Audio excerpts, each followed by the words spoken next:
ابراہیم آیت نمبر 31۔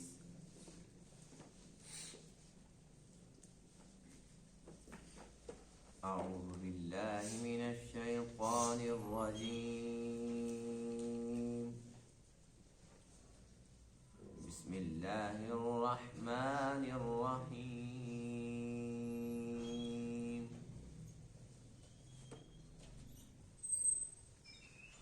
اللہ الذی خلق السماوات والأرض وأنزل من السماء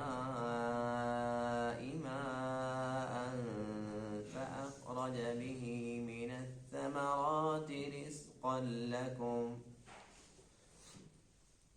وسخر لكم الفلك لتجري في البحر بأمره وسخر لكم الأنهار وسخر لكم الشمس والقمر دائبين وسخر لكم الليل والنهار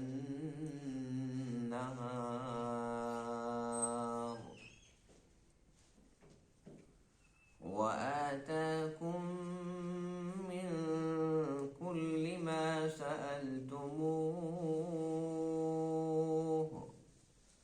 وإن تعدوا نعمة الله لا تحصوها إن الإنسان لظلوم كفار۔ صدق اللہ العظیم۔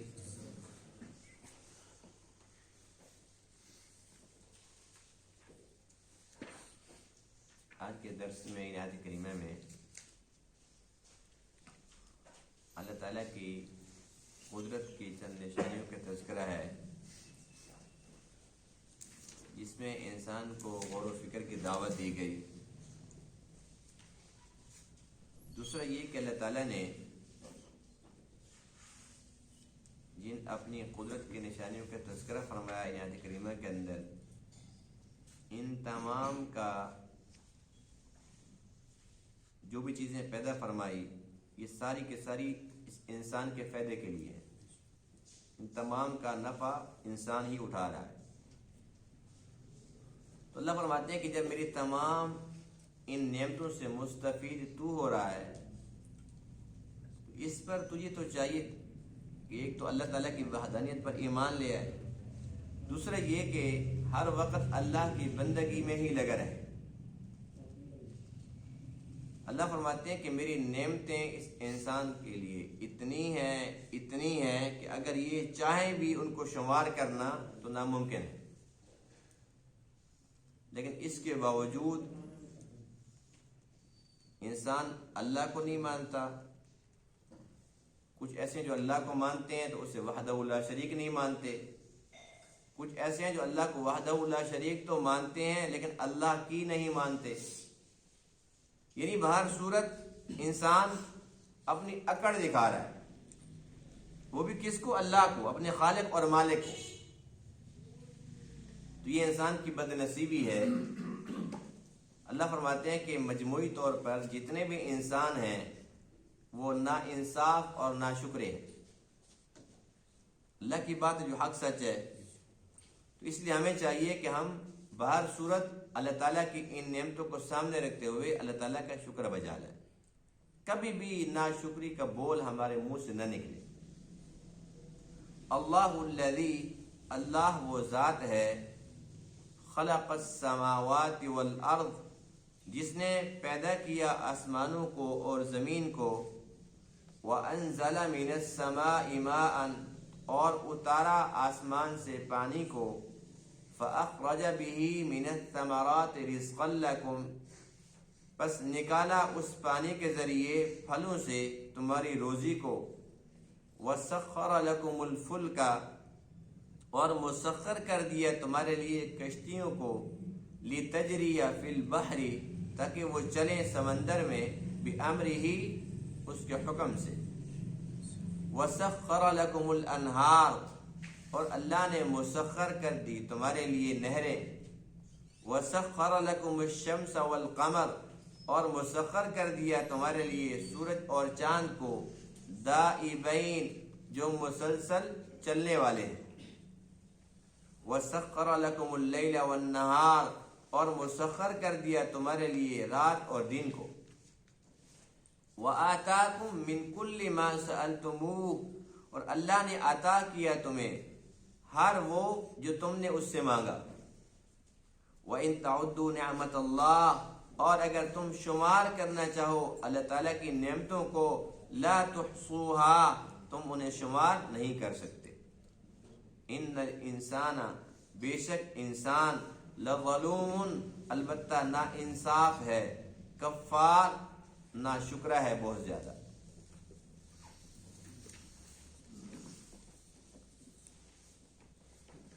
اللہ تعالیٰ کی جن نعمتوں کا تذکرہ ہے آج کے درس میں،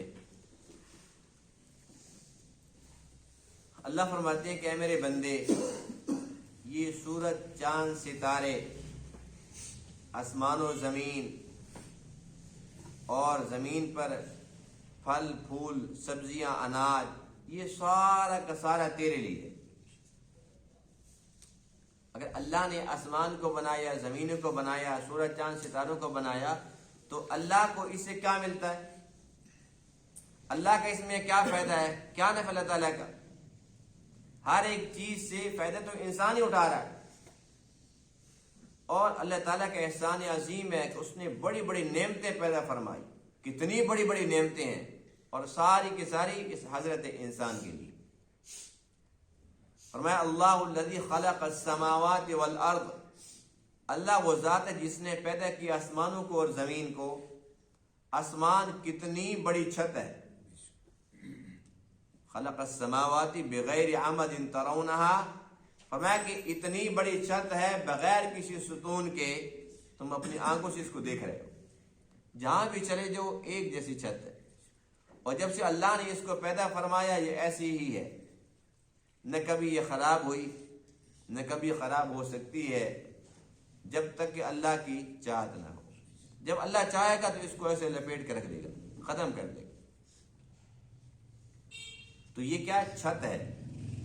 فرمایا کہ جو زمین ہے، والارض فرشناها فنعم الماہدون، یہ ہم نے فرش کو بچھا دیا، فرمایا کہ ہمارا فرش کتنا پیارا ہے۔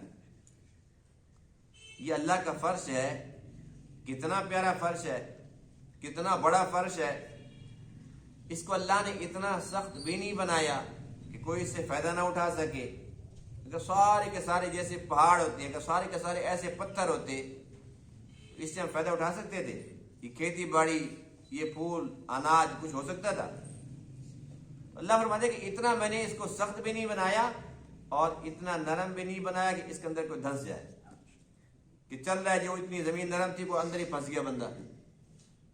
پھر جو اونٹ ہیں، ہاتھی ہیں، جن کا وزن بہت زیادہ ہے، یہ زمین پر چلتے کیسے؟ اب یہ جو ریل گاڑی چل رہی ہے، چلو انسان کا تو وزن تھوڑا ہے، زمین اگر نرم ہوتی، یہ فرش نرم ہوتا، یہ ریل گاڑی، یہ ٹرک، یہ بڑی بڑی بسیں، اور جیسے آج کل ہم دیکھتے ہیں گنے والی ٹرالیاں پورے محلے کو لے کے جا رہی ہوتی ہیں، تو یہ چل سکتی تھی؟ تو یہ اللہ کا احسان عظیم ہے کہ جتنا بھی وزن ہو، اس فرش کو کچھ بھی نہیں ہوتا، کہیں سے ٹوٹتا نہیں۔ تو اللہ فرماتے ہیں کہ یہ آسمانوں کو کس نے پیدا کیا، ان زمینوں کو کس نے پیدا کیا؟ تمہیں ایک آسمان نظر آتا ہے، ایسے 7 ہیں، 7 آسمان، اور زمینیں بھی 7 ہیں۔ ایک زمین کے اوپر تم پھر رہے ہو، تمہیں کیا پتہ اور 6 کیسی ہیں؟ 7 زمینیں، 7 آسمان، ان تمام کا خالق کون ہے؟ اللہ تعالیٰ۔ اور اللہ نے پھر چھت بنائی نا، تو انسانی فطرت ہے کہ وہ چھت کے اوپر نا روشنی پسند کرتا ہے۔ اب یہ دیکھو نا، ہماری پہلے چھت تو تھی مسجد کی، یہ سیلنگ کر کے اس کے اندر پھر یہ لائٹوں کا بندوبست کرایا گیا، یہاں بھی ہونی چاہیے لائٹ، اچھی لگتی ہے، یہاں بھی اچھی لگتی ہے، انسانی فطرت ہے۔ تو انسان کا، اس کی فطرت کا جو خالق ہے وہ بھی تو جانتا ہے۔ اللہ نے اپنی چھت بنائی تو اس کے اوپر پھر روشنی کے لیے یہ ستاروں کا نظام، چاند کا نظام بنا دیا، کتنے خوبصورت لگتے ہیں۔ اللہ فرماتے ہیں وَزَيَّنَّاهَا لِلنَّاظِرِينَ، دیکھنے والوں کے لیے ہم نے اس کو مزین کر دیا۔ کبھی اندھیرے کے اندر نکل کے رات کو اوپر دیکھو تو صحیح، عجیب اللہ کی قدرت کے نظارے، اتنے خوبصورت اتنے خوبصورت۔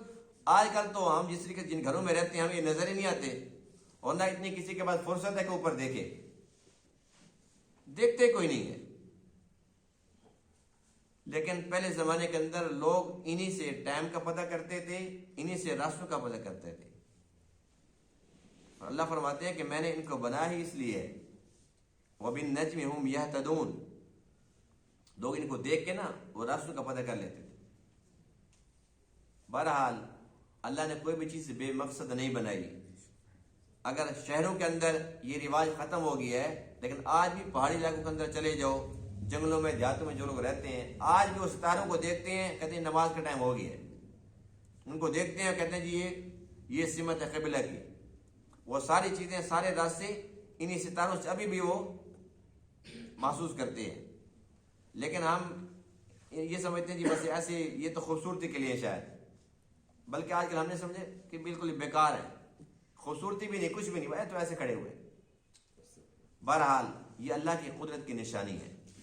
اللہ فرماتے ہیں کہ مجھے وہ لوگ پسند ہیں جو ان کے اندر غور و فکر کرتے ہیں اور پھر اس نتیجے پر پہنچتے ہیں ربنا ما خلقت هذا باطلا، اے ہمارے رب تو نے کسی بھی چیز کو بے مقصد باطل پیدا نہیں کیا۔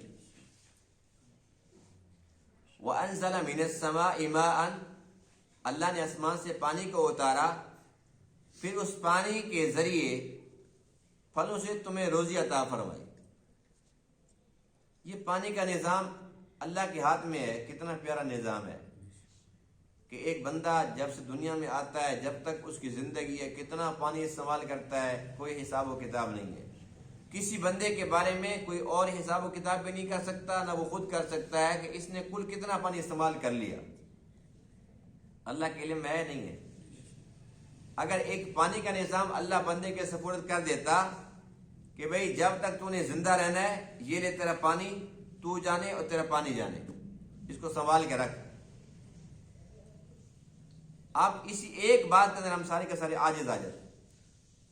اب گھر کے اندر 10 بندے ہیں، ایک بندے کا پانی جیسے آج کل ہم استعمال کرتے ہیں تو یہ تو کئی تالاب بن جاتے، تو انسان خود کہاں پہ رہتا۔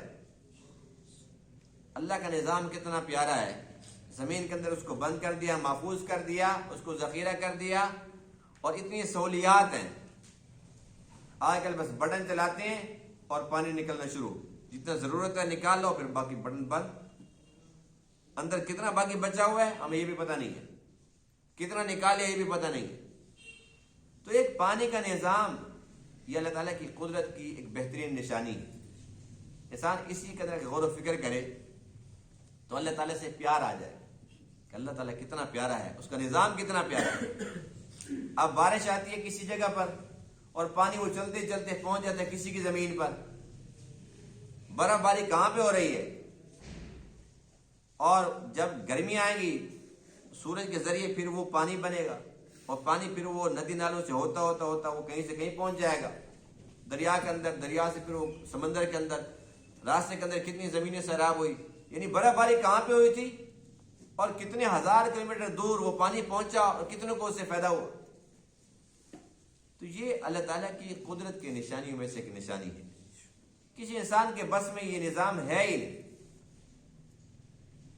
وَسَخَّرَ لَكُمُ الْفُلْكَ، فرمایا کہ میں نے کشتیوں کو تمہارے لیے مسخر کر دی ہے، یہ اللہ کے حکم سے چلتی ہیں۔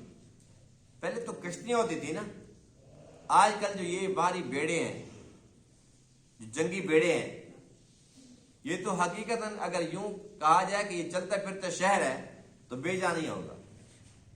یعنی کہ جو یہ جنگی بیڑے ہیں ان کے اوپر روڈ بنے ہوئے، ان کے اوپر جنگی جہاز کھڑے ہوئے، وہیں وہ چلتے ہیں، وہیں سے اڑ جاتے ہیں، پھر وہیں آ پھر وہ لینڈ کرتے ہیں۔ یعنی کہ اتنا بڑا تو وہ ہے کہ ایک کونے سے دوسرے کونے تک جانے کے لیے پیدل نہیں بلکہ گاڑی کے اندر جانا پڑتا ہے، تو پورے شہر ہیں۔ تو یہ اللہ تعالیٰ کے حکم سے چل رہے ہیں۔ ہمیں بہت بڑے بڑے نظر آ رہے ہیں اور ہم سمجھتے ہیں انسان نے بڑی ترقی کر لی ہے۔ پہلی بات تو یہ کہ اللہ نے انسان کو دماغ دیا نا، تو یہ سارا کچھ بنا. لیکن آج بھی اللہ کی مخلوقات میں سے سمندر میں ایسی ایسی مخلوق ہے جس کے سامنے اتنے بڑے بڑے چلتے پھرتے جو شہر ہے نا، جنگی جہاز، بحری جہاز، ان کے سامنے یہ ان کا ایک لقمہ ہے.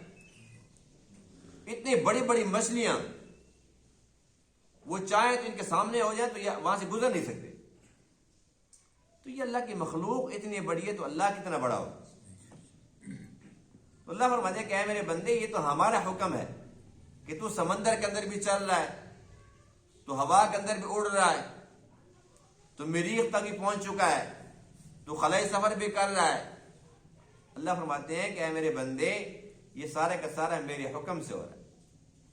میں نے تجھے دماغ نہ دیا ہوتا، تجھے میں نے توفیق نہ دی ہوتی، یہ چیزیں تجھے میں نے تعلیم نہ کی ہوتی، تو کیسے ممکن تھا، کیسے کر سکتا تھا؟ تو ان تمام چیزوں کے اندر اللہ تعالیٰ کی قدرت کی بے شمار نشانیاں چھپی ہوئی ہیں. وَسَخَّرَ لَكُمُ الْأَنْهَارَ، فرمایا کہ یہ نہری نظام ہے، پانی کا نظام ہے. وَسَخَّرَ لَكُمُ الشَّمْسَ وَالْقَمَرَ دَائِبَيْنِ، سورج اور چاند اللہ تعالیٰ کی قدرت کی نشانیوں میں سے ایک بہترین پیاری نشانی ہے. سورج اپنا کام کر رہا ہے، چاند اپنا کام کر رہا ہے. سورج اپنی گرمی کے ساتھ پھلوں کو پکاتا ہے، اور چاند کی دھیمی اور میٹھی روشنی سے ان کے اندر اللہ تعالیٰ مٹھاس بھرتا ہے. ہم یہ سمجھتے ہیں کہ بھائی اس سے صرف روشنی آتی ہے، لیکن بے شمار ایسی کہانی ہیں جن کو ہم جانتے نہیں. سمندر ہے، سمندر کی لہریں بھی اسی چاند کے ساتھ چلتی ہیں. چاند چڑھتا ہے تو لہریں دور دور تک اڑ رہی ہوتی ہیں، اوپر اوپر. اور جب چاند 15 کے بعد ڈھلتا ہے وہ لہریں بھی ٹھنڈی پڑ جاتی. تو کہاں چاند کھڑا ہوا ہے، سمندر کو سے کیا تعلق ہے؟ اللہ تعالیٰ سے بے شمار کام لیتا ہے. تو اللہ فرماتے ہیں کہ یہ دونوں تحفے ہیں، میری نعمتیں تمہارے لیے. یہ لائٹ ہم نے جلا رکھی ہیں، یہ مفت میں نہیں جل رہی، مفت میں جل رہی، اس پہ پیسہ خرچ ہوتا ہے. لیکن سارا دن جو اللہ کی روشنی ہوتی ہے، جو اس سے بہت اعلیٰ ہے، بے ضرر، کوئی نقصان نہیں ہے، اللہ اس پر کچھ لیتا ہے ہم سے؟ اس کے کوئی بل ہے؟ یہ روشنی تو کچھ بھی نہیں ہے، اور کتنی لائٹیں جلائی ہیں تب جا کے آپ کچھ نظر آ رہا ہے. اور دن کے وقت کوئی روشنی نہیں ہے، اللہ کی روشنی ہے، اور صرف ایک سورج ہے، اور پوری دنیا کے لیے سب کو وہ اپنا روشنی بھی دے رہا ہے، اس کو حدت بھی دے رہا ہے، پھلوں کو پکا رہا ہے. تو اللہ تعالیٰ فرماتے ہیں کہ اے میرے بندے، یہ سارا کچھ تیرے لیے بنایا، کیا اس پر میں نے کوئی معاوضہ مانگا، کوئی بل آتا ہے؟ اتنی بڑی بڑی نعمتیں مفت کے اندر دے دی. چاند کی روشنی ہے، رات کے ٹائم تم استعمال کرتے ہو، اگر چاند کی روشنی نہ ہوتی گلی کے اندر باہر نکل سکتے تھے؟ اللہ کا احسان ہے کہ نہیں ہے؟ وَسَخَّرَ لَكُمُ اللَّيْلَ وَالنَّهَارَ، رات اور دن. اللہ فرماتے ہیں کہ اے میرے بندو، یہ تو میری قدرت کی نشانی ہے، میری نعمتیں تمہارے لیے. دن ہے کمانے کے لیے، رات ہے آرام کے لیے. اگر رات نہ ہوتی تو بات نہ ہوتی، رات نہ ہوتی تو کچھ بھی نہ ہوتا. ایک انسان جتنا بھی تھک جاتا ہے، بے ہوش ہو جائے تھک کے، رات کے ٹائم سوتا ہے، اللہ ایسا سکون عطا فرماتا ہے کہ صبح سارا کچھ ختم، ساری تھکاوٹ ختم، اور نئے سرے سے پھر شروع. اگر یہ دن ہوتا اور رات نہ ہوتی، انسان کو سکون نہ ملتا، تو بتائیے کہ انسان کتنے دن جی سکتا تھا؟ اب بھی اگر کوئی بندہ رات کے ہوتے ہوئے رات کے اندر آرام نہ کرے، 1 رات 2 رات 3 رات، کتنے دن تک وہ ایسا کر سکتا ہے بتاؤ؟ حد 2 راتیں، تیسری رات تو ممکن ہی نہیں. کوئی بندہ ایسا ہے جو کہتا ہے جی 1 ہفتہ ہو گیا مسلسل دن رات میں 1 منٹ بھی نہیں سویا، ایسا بندہ دیکھا کہ دنیا میں کوئی بھی نہیں ہے. تو یہ اللہ تعالیٰ کا انعام ہے. اللہ فرماتے ہیں کہ اے میرے بندو، یہ جو رات ہے اور دن ہے، اس کا خالق بھی میں ہوں اور مالک بھی میں ہوں. قُلْ أَرَأَيْتُمْ إِنْ جَعَلَ اللَّهُ عَلَيْكُمُ اللَّيْلَ سَرْمَدًا إِلَى يَوْمِ الْقِيَامَةِ، تم بتاؤ کہ اگر اس رات کو میں لمبا کر دوں قیامت تک لے جاؤں. من الہ غیر اللہ یأتیکم بضیاء، کون ہے جو روشنی لا سکے، دن کو لا سکے؟ اور فرمایا کہ ان جعل اللہ علیکم النہار سرمدا الی یوم القیامہ، اگر میں چاہوں دن کو لمبا کر دوں، قیامت تک لے جاؤں، من الہ غیر اللہ یاتیکم بلیل تسکنون فیہ افلا تبصرون، کون ہے جو رات کو لے کے آئے جس کے اندر تم سکون حاصل کر سکو، آرام کر سکو؟ کون ہے؟ اللہ کے بغیر کوئی ہے؟ یہ تو اللہ کی قدرت ہے نا کہ رات دن اس کے ہاتھ میں ہے۔ اللہ رات کو لمبا کر دے، دنیا کی ساری طاقتیں مل کر دن نہیں لا سکتی۔ اللہ دن کو لمبا کر دے، کوئی رات نہیں لا سکتا۔ رات دن، کبھی دن بڑا کبھی رات بڑی، کبھی دونوں برابر، موسموں کی تبدیلی، کبھی سردی کبھی گرمی کبھی معتدل، یہ سارا کا سارا نظام کیا خود بخود بنا ہے، خود بخود چل رہا ہے۔ اللہ اس کا خالق ہے، اللہ ہی اس کا مالک ہے۔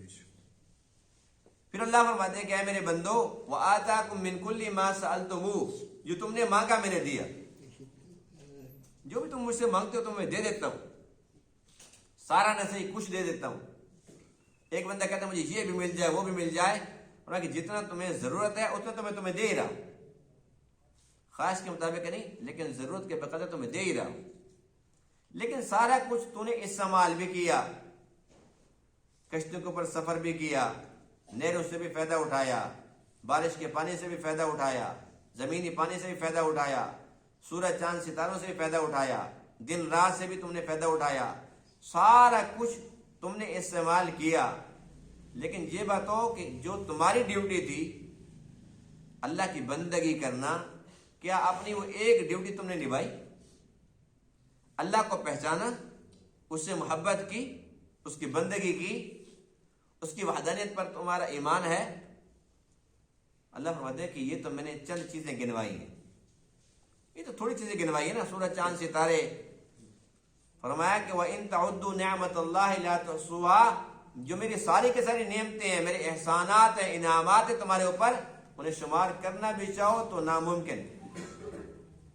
پوری کی پوری دنیا کے اندر کتنے درخت ہیں، ان کو کوئی بندہ شمار کر سکتا ہے؟ درختوں کے پتوں کو شمار کر سکتا ہے؟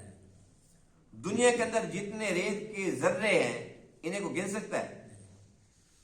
یہ سب کا سب ہمارے لیے ناممکن لگتا ہے، لیکن حقیقت یہ ہے کہ اگر کوئی بندہ اس کام میں لگ جائے تو بالآخر بے شک 100 سال لگیں، بے شک 2 صدیاں لگ جائیں، لیکن ممکن ہے، مشکل ہے لیکن ناممکن نہیں ہے۔ یہ ممکن ہے کہ سارے درخت، ان کے پتے، یہ سب کچھ ممکن ہے کہ انسان ان کو شمار کر لے کسی بھی طریقے سے، لیکن جو اللہ کی نعمتیں ہیں تمہارے اوپر، انسان ان کو شمار نہیں کر سکتے۔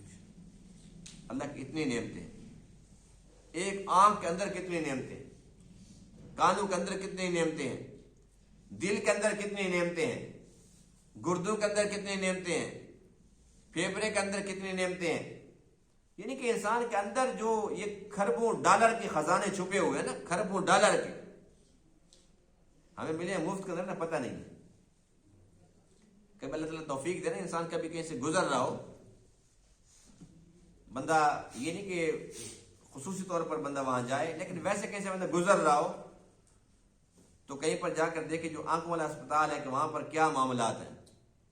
وہاں پر لوگ پھر رہے ہوں گے، کسی کا آنکھ ضائع ہو گئی، کسی کا آنکھ کا بتا رہے ہیں جی 20 لاکھ خرچہ ہوگا، کسی کا بتائیں گے جی 50 لاکھ خرچہ ہوگا، لیکن رسک لیں گے۔ گردوں کے اسپتال میں چلے جاؤ، وہاں جا کر دیکھو کہ جو لوگ پھر رہے ہیں وہاں پر، ان سے پوچھو، وہ کہیں گے جی کائنات میں ہے تو گردہ ہی ہے اور کچھ نہیں۔ یعنی کہ جہاں جہاں جس چیز کا اسپتال ہے، دل کے اسپتال میں چلے جاؤ، انہیں کہا جی 1 کروڑ روپے لے کے آیا ہوں جی، بس دل چاہیے ایک نیا، وہ کہیں گے 1 کروڑ، وہ 1 کروڑ ڈالر پر بھی نہیں ملتا، کہاں سے لے کر آئیں، ہمارے بس میں ہی نہیں۔ تو یہ کھربوں ڈالر کے جو تحفے ہمارے اندر چھپے ہوئے ہیں، یہ ہمارے ہاتھ پاؤں سارے کے سارے اعضاء، تو یہ ہمیں قدر اس لیے نہیں ہے کہ ہمیں مفت قدر ملے۔ جس کے پاس یہ نعمت نہیں ہے، یا تھی اور وہ چھن گئی ہے، کسی حادثے کا شکار ہو گیا، یا اب یہ کہ جو ہسپتال ہیں اس سلسلے کے اندر بندہ وہاں جائے اور وہاں لوگوں سے ملے، ان کے دکھ سنے، تو پھر بے ساختہ انسان کہے گا یا اللہ تیرے شکر، الحمدللہ، اللہ میں بہت راضی ہوں، بہت خوش ہوں۔ یہ ساری کی ساری نعمتیں تو مفت کے اندر دے دی ہیں، کوئی کرایہ نہیں ہے، کوئی ٹیکس نہیں ہے، کوئی کچھ بھی نہیں ہے، صرف اور صرف مفت ہے۔ نہ پہلے قیمت لی، نہ دے کے بعد میں کوئی کرایہ مانگا، ایسے کون کر سکتا ہے؟ صرف اللہ کرتا ہے جو کریم رب ہے، جو رحیم رب ہے۔ تو اللہ فرماتے کہ اے میرے بندو، میری نعمتوں کو تم شمار تک نہیں کر سکتے، اتنی میری نعمتیں ہیں، لیکن ان نعمتوں پر تم نے کیا کیا ہے؟ اتنا سا مطالبہ تھا کہ کہو الحمدللہ، تم سے وہ بھی نہیں ہوا۔ ان الانسان لظلوم کفار، انسان نا انصاف ہے، لظلوم نا انصاف ہے، اس میں انصاف تو ہے ہی نہیں۔ اور اس کی زندہ مثال یہی ہے کہ ایک انسان جب بیمار ہوتا ہے تھوڑا سا، ایک دفعہ بیمار ہوا پھر ٹھیک ہو گیا، پھر بیمار ہوا پھر ٹھیک ہو گیا، 2-4 دفعہ ایسا ہو جائے نا، اور یہ 30 سال کے بعد شروع ہوا، کہتے جی میں تو پیدائشی سے تکلیفیں دیکھ رہا ہوں، میں تو شروع سے ایسے بیمار، 2 دن ٹھیک رہتا ہوں 2 دن بیمار رہتا ہوں، 30 سال صحت کا زمانہ فوراً بھول جاتا ہے۔ یہ نا انصافی ہے کہ نہیں؟ اور نہ شکر ہے، نہ شکر ہے اتنا ہے کہ 1 لاکھ لے لیتا ہے، اللہ اس کو 10 روپے نہ دے نا، اس نے 1,10,000 مانگے تھے نا، 1,10,000، اللہ نے 1 لاکھ تو دے دیا، 10 روپے نہیں دیے، کہتے کیا دیا مجھے؟ یعنی یہ کہتا ہے کہ جو میں چاہتا ہوں اللہ وہ دے۔ اللہ فرماتے ہیں میرے بندے، جو تو چاہتا ہے وہ بھی دوں گا، لیکن جنت میں دوں گا۔ یہ نعمت، یہ سہولت تمہیں جنت کے اندر دوں گا، دنیا کے اندر نہیں۔ دنیا میں تمہاری ضروریات میرے ذمے ہیں، تمہاری فضولیات میرے ذمے نہیں ہیں، تمہاری خواہشات میرے ذمے نہیں ہیں۔ خواہشات جنت میں پوری ہو، دنیا کے اندر تو خواہشات کا سلسلہ بڑے لمبا ہے، ایک پوری ہو پھر دوسری، دوسری پوری کرو پھر تیسری، یہ خواہشات چلتی ہی رہتی۔ تو اللہ فرماتے ہیں کہ میرا بندہ نا انصاف ہے، نا شکرا ہے۔ جب یہ شکر ادا کرتا ہے، شکر گزار بندہ بن جاتا ہے، اللہ تعالیٰ راضی ہوتا ہے، نعمتوں کے اندر اور اضافہ کرتا ہے۔ تو الحمدللہ کہنے کے اندر کیا ہوتا ہے؟ ہمارا بل آتا ہے، کوئی پیسے لگتے ہیں، زبان کے اندر درد ہوتا ہے۔ یہ نہیں کہ مفت کا ثواب ہے، جو کہ پوچھے کیا حال ہے، ہم نے کیا کہنا ہے؟ الحمدللہ۔ ایسا کو کبھی کوئی سن نہ لے، خطرہ نے کوئی سن نہ لے، کیا کہنا ہے؟ الحمدللہ۔ ہم کیا کہتے ہیں؟ بس کیا بتاؤں تجھے، ٹھنڈا سانس بھی لیتے ہیں اور کہتے ہیں جی بس کیا بتاؤں، نہ پوچھ تو بہتر ہے، کہتے ہیں پھر بھی بس نہ پوچھ، بڑے برے حالات ہیں۔ یعنی کہ الحمدللہ نہیں کہنا، اگر زیادہ اصرار کر بھی لے کہ یار بتا تو صحیح، آخر کون سی کو آفت آ گئی ہے، کیا مصیبت پڑ گئی ہے، کچھ تو بتا۔ جب پھر بتانا شروع کرتا ہے، اللہ مان والحفیظ، بتاتا رہے گا، سارے دکھ سکھ اس کو خوب سنائے گا، اور سرے میں ملے گا کیا؟ مذاق، اس کا مذاق اڑائے گا، تو پاگل ہے، تو اس وجہ سے پریشان تھا، یہ کوئی پریشانی والی بات تھی، اس کا مذاق اڑائے گا، اس کو بگا دے گا، پھر اس کی جگہ ہنسائی ہوگی لوگوں کے سامنے، یہ بات دوسروں کو بتائے گا، تیسرے کو بتائے گا۔ کیا یہ اچھا ہو کہ ہم لوگوں کے سامنے کہ الحمدللہ، اللہ کا بڑا کرم ہے، جو دکھ سکھ ہوں ہم روئیں ضرور، لیکن اللہ کے سامنے روئیں، اللہ کے سامنے روئیں گے، اللہ تعالیٰ مذاق بھی نہیں اڑائے گا، اور اللہ کے پاس سب کچھ ہے، وہ دے گا بھی، اللہ تعالیٰ ہماری مشکلات کو دور بھی کرے گا۔ تو اللہ کے سامنے کیوں نہ روئیں؟ ہمارا ہر کام تو الٹ ہے، اللہ کے سامنے رونا تھا، بندوں کے سامنے شروع کر دیا، جہاں پر شکر ادا کرنا تھا وہاں پر ناشکری کر دی۔ جب سارے کام الٹ ہوں گے تو پھر رزلٹ یہی ہوگا جو اس وقت ہو رہا ہے۔ اللہ تعالیٰ ناراض ہوتا ہے، میرے بندے کس چکر میں پڑ گئی ہے، اور کس کے سامنے رو رہا ہے؟ یہ تو تیرا دشمن اندر سے خوش ہو رہا ہے وہ، اور میرے سامنے روتا، اور شکوے میرے کر رہا ہے، شکوہ تو مجھے کرنا چاہیے، تو میرے شکووں کے اوپر شروع ہو گئی ہے۔ تجھے میں نے اتنا کچھ تو دیا ہے، گھر منہ ڈالے کی چیزیں تجھے میں نے دے رکھی ہیں، کھا رہا ہے، پی رہا ہے، پہن رہا ہے، تجھے میں نے مکان دیا، دکان دی، کاروبار، اور سب کچھ تجھے دے دیا، کیا چاہتا ہے تو؟ پوری دنیا کی بادشاہ چاہتا ہے؟ کیا چاہتا ہے؟ انسان کے اندر جو حرص ہے نا، انسان کہتا ہے بس یہ بھی مل جائے، ابھی بھی مل جائے، حریص بھی ہے، جلد باز بھی ہے، اللہ دیتا ہے اس کو، کہتا ہے مجھے چاہیے بھی اتنا، اور چاہیے ابھی ابھی، راتوں رات کروڑ پتی بن جاؤ۔ بس یہی ایک رونا دھونا پریشانی ہے، اور اس کا حل کوئی نہیں۔ اللہ تعالیٰ جتنا بھی دے، عافیت والا دے، رزق حلال دے، اور قناعت دے۔ قناعت نہیں ہے تو قارون کے خزانے بھی تھوڑے، قناعت ہے تازہ مزدوری کرو اور الحمدللہ بہت ہے۔ بہرحال انسان جس حال کے اندر بھی ہو، اسے چاہیے کہ اللہ تعالیٰ کا وہ شکر ادا کرے کہ وہ جس حال کے اندر بھی ہے اس حال کے اندر بھی اربوں خربوں کے انعامات اس کے اوپر موجود ہوتے ہیں جو اس کو نظر نہیں آتے. اگر یہ محسوس کرے، دل کے آنکھ سے دیکھے، تو اس کے بہت کچھ کو سمجھ آ جائے گا. بات صرف دیکھنے کی ہے، توجہ کرنے کی. تو ہمیں چاہیے کہ آج کے بعد ہم عزم کر لیں کہ اللہ کے شکوے نہیں کریں گے اور بندوں کے سامنے نہیں روئیں گے. اپنے دکھ سکھ کس کے سامنے رکھیں گے؟ اللہ کے سامنے. روئیں گے کس کے سامنے؟ اللہ تعالیٰ نے جو کچھ دیا اس پر ہم کیا کہیں گے؟ الحمدللہ. بس اگر اتنی باتیں ہم نے سمجھ لی، ان پر عمل شروع کر دیا، تو یوں سمجھ لو کہ آج کے درس کا جو مقصد ہے وہ پورا ہو گیا. اللہ تعالیٰ تمام باتوں کو سمجھنے عمل کرنے کی توفیق عطا فرمائے. وآخر دعوانا الحمدللہ رب العالمین.